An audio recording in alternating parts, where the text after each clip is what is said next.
America, it was an insult to call something ghetto. It implied something was poor or run down.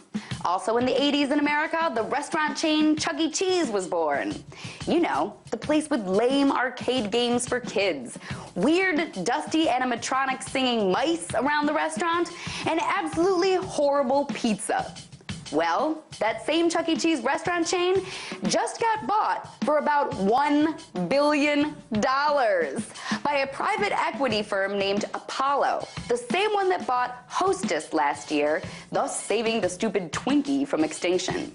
Seriously, they think that dump, Chuck E. Cheese, is worth saving for $1 billion. The restaurant is so ghetto that horrible stuff happens there all the time.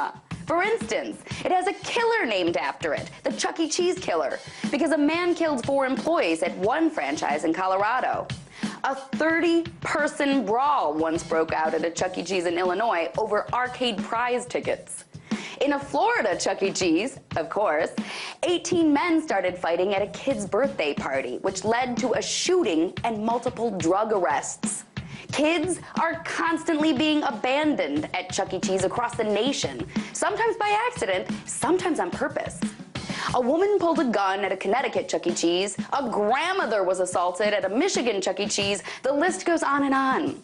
To the point where gossip blogger Perez Hilton even has a whole section on his website about all the ghetto things that go on at Chuck E. Cheese restaurants. And now that same chain just sold for about $1 billion. That's what American private equity invests in. We're not putting $1 billion toward ending poverty, feeding the hungry, building clean energy infrastructure, or furthering education. Nope. We're using it to revive Chuck E. Cheese. So it's no surprise that 30 years later in America, being ghetto is now cool, to the point where the phrase ghetto fabulous really exists. We put all of our resources into making money any way we can, regardless of how crappy the things we're making actually are.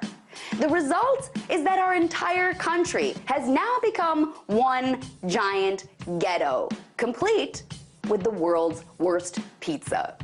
Tonight, let's talk about that by following me on Twitter @TheResident.